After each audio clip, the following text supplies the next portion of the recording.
Hi hello welcome to Indian knowledge university. ఈరోజు current affair మరియు విద్య ఉద్యోగ సమాచారం చూసుకుంటే ప్రధానంగా అయితే చాలా విషయాలు అయితే రావడం జరిగింది. మన వీడియో చూస్తున్న వారైతే లైక్ చేయడం మాత్రం మర్చిపోద్దు.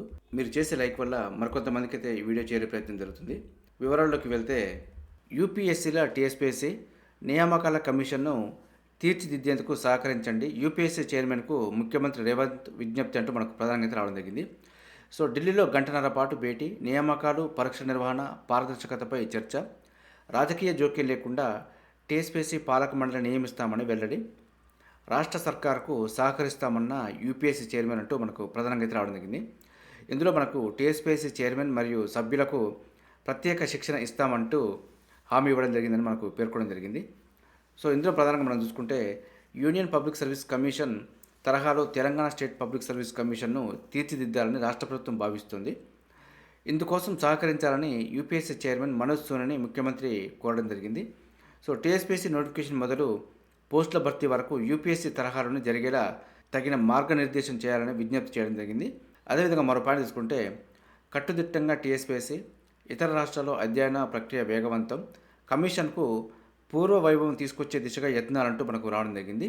సో అందులో మనకు కొన్ని పాయింట్ చూసుకుంటే రాష్ట్ర పబ్లిక్ సర్వీస్ కమిషన్ను కట్టుదిట్టం చేసే దిశగా ప్రభుత్వం చర్యలు వేగవంతం చేసింది. ఇప్పటికే పలువురు సీనియర్ అధికారులతో బృందాన్ని ఏర్పాటు చేసిన రాష్ట్ర ప్రభుత్వం వివిధ రాష్ట్రాల్లో సర్వీస్ కమిషన్లను అధ్యయనం చేయాలని ఆదేశించింది. తాజాగా సీఎం కూడా ఢిల్లీలోని యూనియన్ పబ్లిక్ సర్వీస్ కమిషన్ కార్యాలయానికి వెళ్లి చైర్మన్ మరియు కార్యదర్శులతో భేటీ అయ్యారు. ఇది మనకు టీఎస్పీఎస్సీని కట్టుదిట్టంగా ఏర్పాటు చేయడానికైతే ప్రణాళికలు ఏర్పాటు చేస్తున్నట్టుగా మనం చెప్పుకోవచ్చు. అదేవిధంగా మనకు సీఎం దృష్టి సారించిన అభినందనీయం అంటూ కూడా మనకు రావడం జరిగింది. టీఎస్పీఎస్సీ నియామకాల ప్రక్రియపై సీఎం రేవంత్ రెడ్డి దృష్టి సారించడం అభినందనీయమని యూపీఎస్సీ చైర్మన్ మనోజ్ సోనీ పేర్కొన్నారు. యూపీఎస్సీ చైర్మన్ సభ్యుల నియామకంలో ఎటువంటి రాజకీయ జోక్యం ఉండదని, సమర్థత ఆధారంగా ఎంపిక ఉంటుందని ఆయన వివరించారు. టీఎస్పీఎస్సీని యూపీఎస్సీ తరహాలో తీర్చిదిద్దే ప్రయత్నానికి తాము సహకారం అందిస్తామని చెప్పారు. టీఎస్పీఎస్సీ చైర్మన్తో పాటు సభ్యులకు కూడా ప్రత్యేక శిక్షణ ఇస్తామంటూ మనకు ఈ భేటీలో అయితే వివరించడం జరిగిందని మనకు పేర్కొనడం జరిగింది. సో ఈ భేటీలో టీఎస్పీఎస్సీ కార్యదర్శి అనితా రామచంద్రన్, రాష్ట్ర మహిళా శిశు సంక్షేమ శాఖ కార్యదర్శి వాణి ప్రసాద్ తదితరులు పాల్గొన్నారని చెప్పి మనకు రావడం జరిగింది. సో ఇదైతే మనకు టీఎస్పీఎస్సీ ప్రక్షాళన మరియు కట్టుదిట్టంగా ఏర్పాటు చేయడానికైతే ముఖ్యమంత్రి కంకణం కట్టుకున్నారని చెప్పి కూడా మనం అనుకోవచ్చు. ఈ విధంగా అయితే మనకు టీఎస్పీఎస్సీని యూపీఎస్సీ తరహాలో ఏర్పాటు చేసే ప్రయత్నం జరుగుతుంది.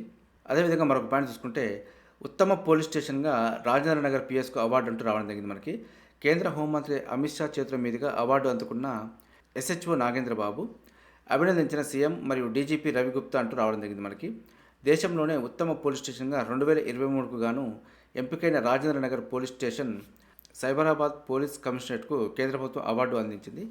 శుక్రవారం జైపూర్లో జరిగిన అఖిల భారత డీజీపీ ఐజీపీల సదస్సులో కేంద్ర హోంమంత్రి అమిత్ షా చేతుల మీదుగా Rajendra Nagar police station SHO B Nagendrababu ఈ అవార్డు అందుకున్నారంటూ రావడం జరిగింది. మనకి దేశవ్యాప్తంగా 17,000 పోలీస్ స్టేషన్ల నుంచి ప్రతిపాదనలు వెళ్ళగా ఇందులో 74 పోలీస్ స్టేషన్లను కేంద్ర హోంశాఖ ఉత్తమ పోలీస్ స్టేషన్గా ఎంపిక చేసింది. గత ఏడాది డిసెంబర్ చివరి వారంలో కేంద్ర హోంశాఖ వెల్లడించిన అత్యుత్తమ పోలీస్ స్టేషన్ల జాబితాలో రాజేంద్ర నగర్ పిఎస్ తొలి స్థానంలో నిలవడం తెలిసిందే. ఇది మనకు ఉత్తమ పోలీస్ స్టేషన్గా రాజేంద్ర నగర్ పిఎస్కు అవార్డు రావడం గురించి కొత్త సమాచారం. అదేవిధంగా మరో పాయింట్ తీసుకుంటే అయోధ్య ఎయిర్పోర్ట్కు మహర్షి వాల్మీకి పేరు అంటూ రావడం జరిగింది. మనకి కేంద్ర మంత్రివర్గం ఆమోదం, ప్రధాని మోదీ హర్షం అంటూ కూడా ఇవ్వడం జరిగింది. ఉత్తరప్రదేశ్లోని అయోధ్య విమానాశ్రయానికి మహర్షి వాల్మీకి ఇంటర్నేషనల్ ఎయిర్పోర్టు అయోధ్యధామ్ అని పేరు పెట్టాలన్న ప్రతిపాదనకు కేంద్ర మంత్రివర్గం ఆమోద ముద్ర వేసింది.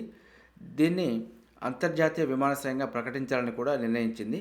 ఇది మనకు అయోధ్య ఎయిర్పోర్ట్కు మహర్షి వాల్మీకి పేరు పెట్టడం జరిగిందంటూ మనకు రావడం జరిగింది. అదేవిధంగా రైల్వేలో సున్నా కర్బన ఉద్గారాల లక్ష్యాన్ని సాధించడానికి అమెరికాతో ఒప్పందానికి అనుమతించింది.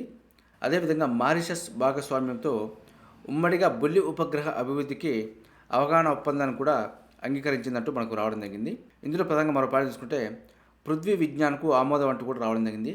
ఎర్త్ సైన్సెస్ రంగంలో 5 వేర్వేరు పథకాల కింద పరిశోధనలకు కేటాయించిన నిధుల వినియోగానికి ఉద్దేశించిన పృథ్వీ విజ్ఞాన్కు కార్యక్రమానికి కేబినెట్ ఆమోదం తెలిపింది. దీని అమలుకు 4,797 కోట్లు కేటాయించింది. ఇది 5 ఏళ్ల పాటు అమల్లో ఉంటుంది. వాతావరణం, సముద్రం, cryosphere, polar science, seismology, geo sciences వంటి అంశాలపై పరిశోధనలు చేయనున్నారంటూ మనకు ఇవ్వడం జరిగింది. ఇందులో ముఖ్యమైన పాయింట్ చూసుకుంటే పృథ్వీ విజ్ఞాన్ కింద రీసెర్చ్ ప్రాజెక్టులను విదేశీ సంస్థలకు అప్పగించడానికి మంత్రివర్గం ఆమోద ముద్ర వేసిందంటూ కూడా మనకు ఇవ్వడం జరిగింది. ఇది మనకు అయోధ్య ఎయిర్పోర్ట్కు మహర్షి వాల్మీకి పేరు, అదేవిధంగా పృథ్వీ విజ్ఞాన్కు సంబంధించి కొంత సమాచారం. మరో పాయింట్ చూసుకుంటే జూన్ 11 కల్లా విద్యా వాలంటీర్లు సిద్ధం, ఒక్క ఖాళీ లేకుండా చూడాలని ప్రభుత్వ నిర్ణయం, శాశ్వత ఉపాధ్యాయుల నియామకాలు జరిగే వరకు వారు విధుల్లో అంటూ మనకు ప్రధానంగా అయితే ఇవ్వడం జరిగింది. సో వచ్చే విద్యా సంవత్సరం బడులు తెరిచిన తొలి రోజు నుంచే విద్యా వాలంటీర్లు విధుల్లో ఉండేలా చూడాలని రాష్ట్ర సర్కారు నిర్ణయించింది. డిఎస్సి ద్వారా శాశ్వత ఉపాధ్యాయుల నియామకానికి 6 నుంచి 9 నెలల సమయం పడుతుందన్న అంచనా నేపథ్యంలో జూన్ 11వ తేదీ నాటికి విద్యా వాలంటీర్ల ఎంపికను పూర్తి చేయాలని భావిస్తున్నారు. గతంలో పాఠశాలల పునఃప్రారంభం తర్వాత ఎంపిక ప్రక్రియ మొదలయ్యేది. దానివల్ల 15 నుంచి 30 రోజుల పాటు బోధన కుంటుపడేది. అందుకు భిన్నంగా ఈసారి తొలి రోజు నుంచే వారు పాఠాలు బోధించేలా చర్యలు తీసుకోవాలని చెప్పి, అదేవిధంగా ఒక్క ఖాళీ లేకుండా చూడాలని ఇటీవల ప్రభుత్వం విద్యాశాఖను ఆదేశించింది. ఇది మనకు జూన్ 11 కల్లా విద్యా వాలంటీర్లు సిద్ధం అంటూ రావడం జరిగింది మనకి. అదేవిధంగా మరో పాయింట్ చూసుకుంటే గర్భాశయ ముఖద్వార క్యాన్సర్తో ఏటా 3 లక్షల మరణాలు అంటూ మనకు వరల్డ్ హెల్త్ ఆర్గనైజేషన్ అయితే ప్రకటించడం జరిగింది. గర్భాశయ ముఖద్వార క్యాన్సర్తో ప్రపంచవ్యాప్తంగా ఏటా 3 లక్షల మంది మృత్యువాత పడుతున్నారు. అందులో 90% మరణాలు అల్ప మధ్య ఆదాయ దేశాల్లోనే నమోదవుతున్నాయంటూ మనకు పేర్కొనడం జరిగింది. సో దీనికైతే మనకు టీకాలు మరియు వ్యాధి నిర్ధారణ పరీక్షలు, మెరుగైన చికిత్సల ద్వారా వీటిని నివారించవచ్చు అంటూ కూడా మనకు వరల్డ్ హెల్త్ ఆర్గనైజేషన్ అయితే పేర్కొనడం జరిగింది. మరొక పాయింట్ చూసుకుంటే అంతరిక్షంలో ఇస్రో ఫ్యూయల్ సెల్ పరీక్ష విజయవంతం అంటూ కూడా మనకు రావడం జరిగింది. భారత అంతరిక్ష పరిశోధన సంస్థ ఇస్రో మరో ముందడుగు వేసింది. జనవరి 1న పిఎస్ఎల్వి C-58 రాకెట్తో పాటు గగనతలంలోకి పంపిన ఫ్యూయల్ సెల్ను విజయవంతంగా పరీక్షించింది. అంతరిక్షంలో దాని పనితీరును విశ్లేషించడంతో పాటు డేటాను సేకరించింది. ఈ విషయాన్ని ఇస్రో అయితే ట్విట్టర్లో ప్రకటించడం జరిగింది. భారత అంతరిక్ష కార్యకలాపాల భవిష్యత్తు మిషన్ల కోసం దీనిని అభివృద్ధి చేశారు. పాలిమర్ ఎలక్ట్రోలైట్ మెంబ్రైన్ ఫ్యూయల్ సెల్గా దీనిని వ్యవహరిస్తున్నారు. ఇది రసాయన చర్య జరిపి విద్యుత్తును ఉత్పత్తి చేస్తుంది. ఈ క్రమంలో నీటిని మాత్రమే వదులుతుంది. హైడ్రోజన్ మరియు ఆక్సిజన్ వాయువుల నుంచి రసాయన చర్య జరిపి 180 వాట్ల శక్తిని విడుదల చేస్తుందంటూ మనకు పేర్కొనడం జరిగింది. సో ఇది మనకు ఫ్యూయల్ సెల్ పరీక్ష విజయవంతం అంటూ మనకు ఇస్రో గురించి కొంత సమాచారం అయితే రావడం జరిగింది. అదేవిధంగా 85 మంది ఐఐటి బాంబే విద్యార్థులకు కోటికి పైగా వేతనం అంటూ మనకు రావడం జరిగింది. దేశంలోని ప్రతిష్టాత్మక ఐఐటి బాంబే విద్యార్థులు 85 మంది కోటికి పైగా వార్షిక వేతనంతో కొలువులు సాధించారు. సో ఇలాంటి విద్యా సంస్థల్లో అయితే ఒక అకాడమిక్ ఇయర్ వేస్ట్ అయినా పర్వాలేదు, కానీ ఇలాంటి విద్యా సంస్థల్లో అడ్మిషన్ సాధించడానికైతే విద్యార్థులు అయితే ప్రయత్నించవచ్చు. ఎందుకంటే మామూలు కాలేజీ చదివి 4 సంవత్సరాలు ఖాళీగా ఉండే కంటే ముందుగానే 1 సంవత్సరం ఖాళీగా ఉండి ఇలాంటి విద్యా సంస్థల్లో అడ్మిషన్ సాధించడం అనేది చాలా ఇంపార్టెంట్. సో ఈ విషయాన్ని అయితే పేరెంట్స్ కొంచెం అర్థం చేసుకోవాలి. 2023-24 నియామకాల సీజను ఫేజ్ 1లో భాగంగా ఈ వేతన ప్యాకేజీలు అందుకున్నారంటూ మనకు ఇవ్వడం జరిగింది. ఇది మనకు ఐఐటి బాంబేలో కోటికి పైగా వేతనం అందుకుంటున్న విద్యార్థుల గురించి కొంత సమాచారం. అదేవిధంగా మనకు ఇండియన్ ఎయిర్ ఫోర్స్ నుంచి అగ్నివీర్ వాయు పోస్టులకు సంబంధించి నోటిఫికేషన్ రావడం జరిగింది. ఇది అగ్నిపత్ స్కీమ్లో భాగంగా అయితే నోటిఫికేషన్ వచ్చింది. ఆన్లైన్ అప్లికేషన్స్ జనవరి 17 నుంచి ఫిబ్రవరి 6వ తేదీ వరకు ఆన్లైన్లో అప్లికేషన్ చేసుకోవచ్చు. మరింత సమాచారం కోసం అయితే అగ్నిపత్ వాయు .cdac.in అఫీషియల్ వెబ్సైట్లో చెక్ చేసుకోవచ్చు. అదేవిధంగా యూనివర్సిటీ ఆఫ్ హైదరాబాద్ నుంచి కూడా పిహెచ్డి ప్రోగ్రాంలో అడ్మిషన్కి సంబంధించిన నోటిఫికేషన్ వచ్చింది. సో ఆన్లైన్ దరఖాస్తుకు చివరి తేదీ జనవరి 14 వరకు ఉంది.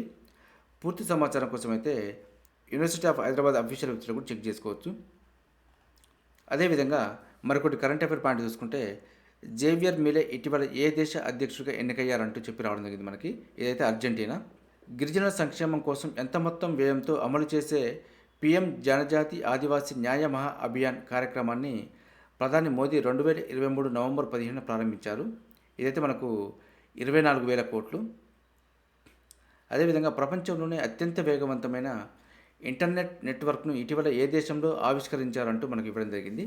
ఇదైతే మనకు చైనా. చూసారుగా, ఇది ఈరోజు సంబంధించి కరెంట్ అఫైర్ మరియు విద్యా ఉద్యోగ సమాచారం.